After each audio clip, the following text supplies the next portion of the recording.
Halo teman-teman ATL Indonesia. Nah, kali ini kita membahas gangguan pada sistem kardiovaskuler.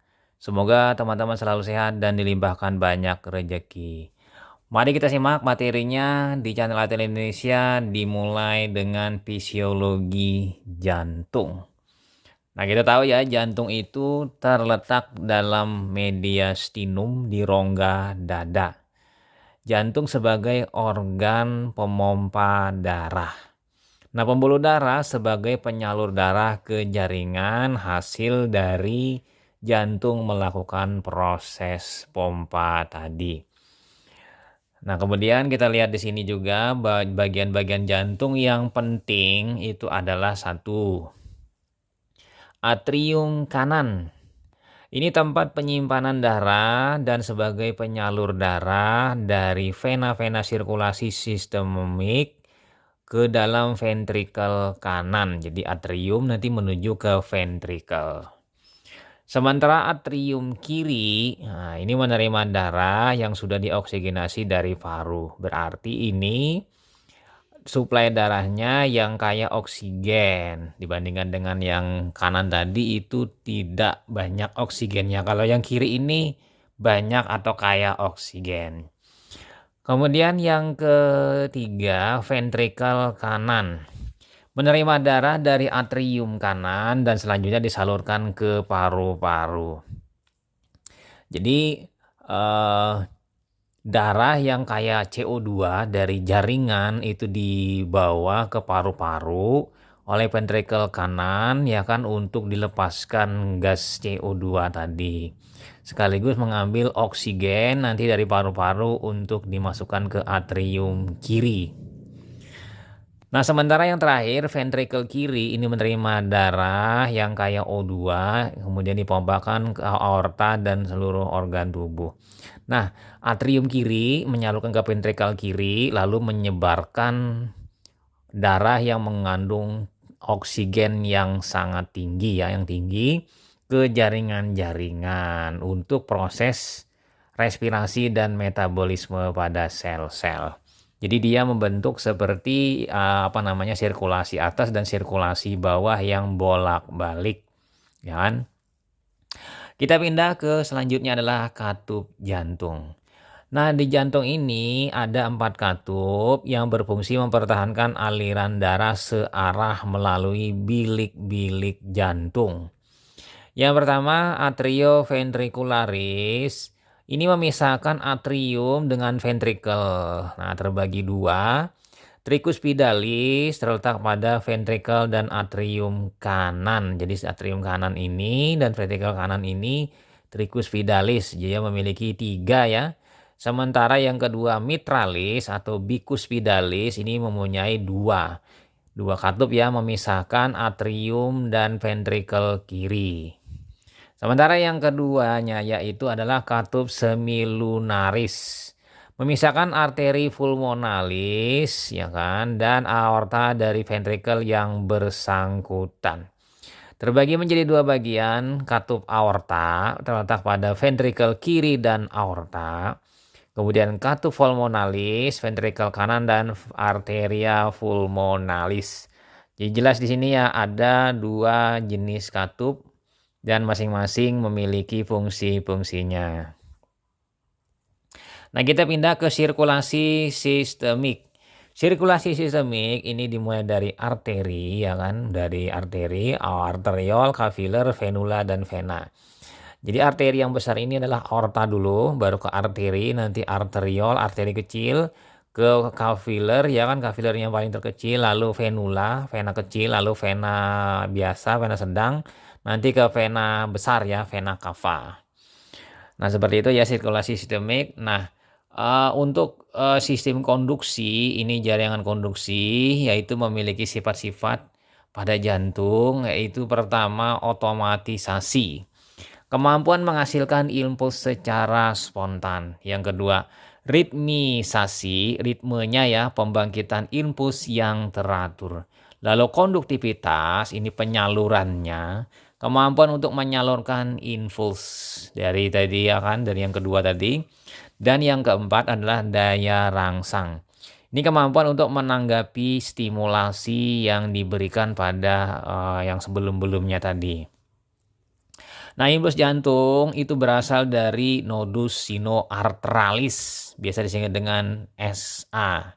Nah, ini merupakan pemacu alami dari jantung, nodus sinoarteralis. Ya kan, arterialis maksudnya. Jadi impuls dari jantung menyebar dari SA ya kan untuk menjadi sistem penghantar. Nah, khusus atrium dan ke otot atrium itu berskas Beckman mempermudah hantaran ampul dari atrium kanan ke atrium kiri ke nodus atrioventrikular. Jadi nodus atrioventricularis ya.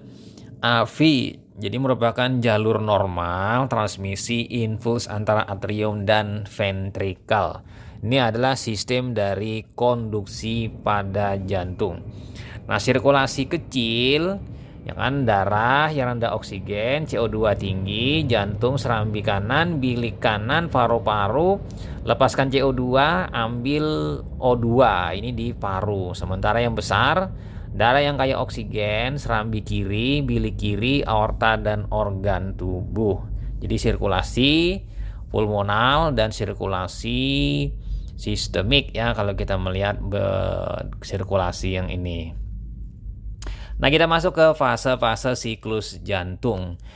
Berdasarkan fase-fasenya yang itu pertama mild diastole. Atrium dan ventrikel istirahat, darah vena ke atrium, kemudian katuk AV, lalu ke ventrikel. Yang kedua diastole lanjut, depolarisasi menyebar melalui atrium dan berhenti pada nodus AV. Nah, di sini terjadilah proses yang namanya otot atrium melakukan kontraksi. Selanjutnya yang ketiga, sistol awal. Ini akibat depolarisasi menyebar dari nodus AV ke miokardium ventricle, lalu ke ventricle kontraksi, tekanannya meningkat melebihi atrium, lalu katup AV akan menutup, menimbulkan bunyi tek denyut ya. Yang keempat, sistol lanjut. Ini adalah setelah tekanan ventrikel lebih dari tekanan dalam pembuluh darah, maka katup semilunaris membuka, sirkulasi pulmonalis dan sistemik terjadi. Yang keenam, diastol awal. Nah, maksudnya di sini adalah gelombang repolarisasi menyebar melalui miokardium ventricle pada saat istirahat. Tekanan tadi menurun lebih kecil dari atrium. Sehingga katup semilunaris tertutup, bunyi jantung ya kedua. Nah, ini kira-kira seperti itu ya mengenai fase-fase siklus jantung. Nah, kita masuk ke gangguan yang terjadi pada kardiovaskular. Yang pertama, aterosklerosis. Ini adalah penimbunan lipid, endapan kalsium, fibrinogen sehingga mempersempit lumen pembuluh darah. Nah, faktor risiko yang tidak dapat diubah akibat hal ini yaitu karena usia bertambah berat suatu penyakit. Kemudian jenis kelamin, ini pria dan wanita, yang mana ada sekelompok yang lebih berat pada pria atau wanita. Ras, juga kemudian riwayat keluarga. Jadi ada 4 faktor risiko yang tidak dapat diubah.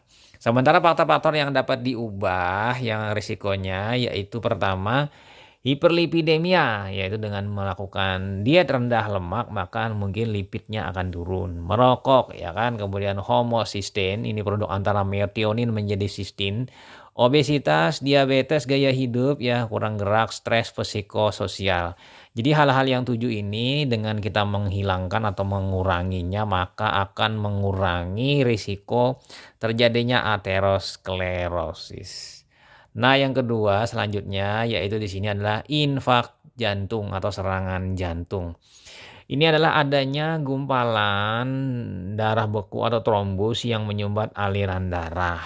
Gejala-gejalanya yaitu nyeri mendadak yang hebat di belakang tulang dada dan lamanya lebih dari setengah jam. Gelisah dan takut mati, tidak mampu menggerakkan kaki tangan, ya kan, dan sesak napas, muka membiru dan takikardi, ya kan. Nah, jadi seperti itu ya. Nah, kita melihat di sini. Nah, ini contohnya adalah gumpalan darah, itu timbunan kolesterol. Jadi di sini terlihat ya bahwa ada proses yang namanya sumbatan. Nah, jadi akan terjadi hal yang namanya infark miokard atau kematian pada otot jantung dari miokardium. Lalu selanjutnya yang ketiga, angina pectoris. Nah, serangan nyeri hebat di bawah tulang dada yang seringkali menjalar ke kedua pundak. Ada kalanya ke leher atau lengan yang dirasakan sangat berat, ya terutama timbul jika mengeluarkan tenaga. Nah, lamanya serangan ini antara 5 sampai dengan 30 menit ya, sampai setengah jam.